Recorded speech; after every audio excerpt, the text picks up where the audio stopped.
Anywhere I go to in this life, it is one message. It is one message. Anywhere I go to, it is one message. Life is spiritual. Fortify yourself to face life. Don't give life a carnal approach.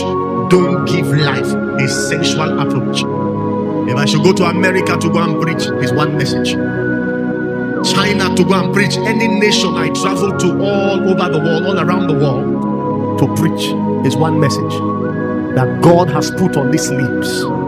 Life is spiritual. Your approach to life must be on the basis of spiritual wisdom, not sensual wisdom.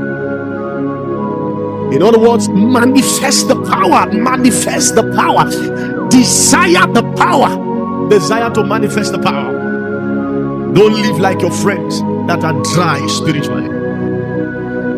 Don't take counsel from your friends when it comes to spiritual matters that are not spiritual, because life is spiritual whether you like it or not. So he said, having the form of godliness but denying the power thereof. So you can look at a man that is in God from these perimeters, from the lens of the spirit, the demonstration of God's power.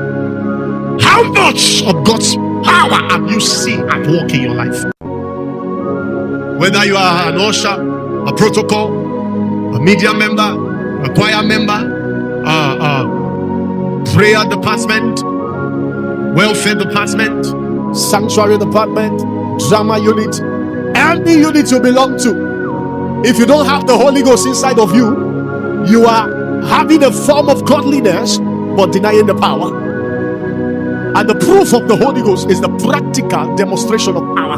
The proof of the Holy Ghost in the life of a man is that anywhere that man goes to, he can manifest God. He can manifest God.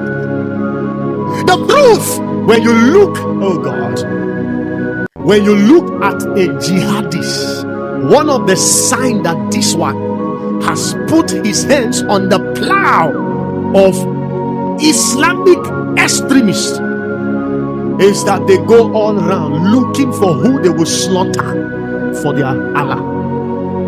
Now the proof that you carry the Holy Ghost inside of you is that the Holy Ghost can find expression through your life. How many of us can the Holy Ghost find expression through our life? And how many of us can the Spirit of God find expression through our life? If the Spirit of God cannot find expression through your life, it means that the Holy Ghost is not in you, whether you like it or not. You can be in church for 20 years. If you have not gotten to the point in your life that the Holy Ghost can pass through this your mortal vessel to express himself, you are not a believer.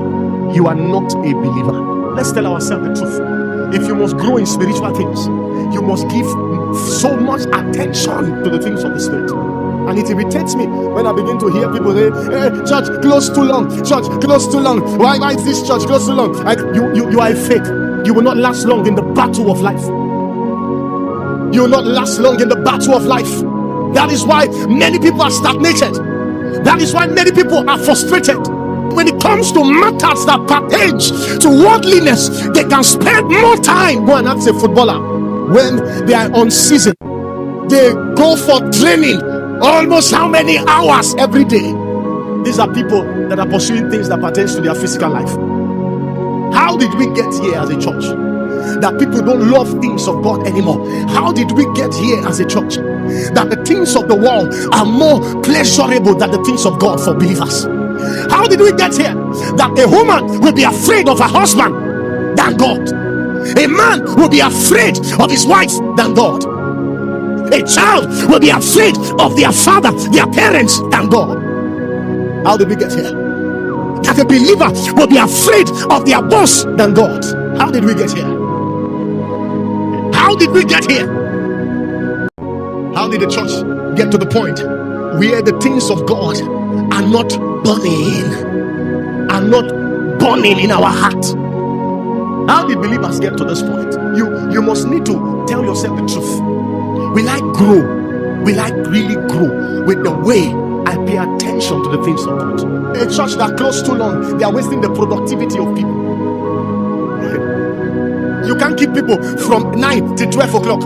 What are they doing in church? They should be productive with their life. Sir, you are fake. And God will punish you for saying that.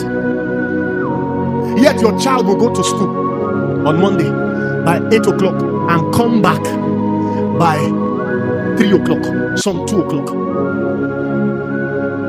Yet a man will go to the office as early as 8 o'clock. Some will come back by 5 o'clock.